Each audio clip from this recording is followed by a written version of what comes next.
Venko Černic, doma z Vrha, ki je 30 let lastnik trgovskega podjetja v Gorici, se je sredi poletja odločil za nakup in obnovo 1000 let starega, sedaj na pol porušenega Rubijskega gradu, ki se dviga nad Sočo na pol poti med Vrhom in Sovodnjami.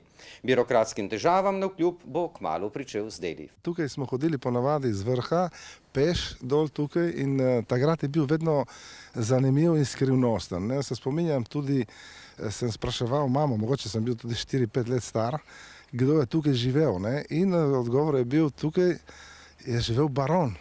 Baron, čudna oseba.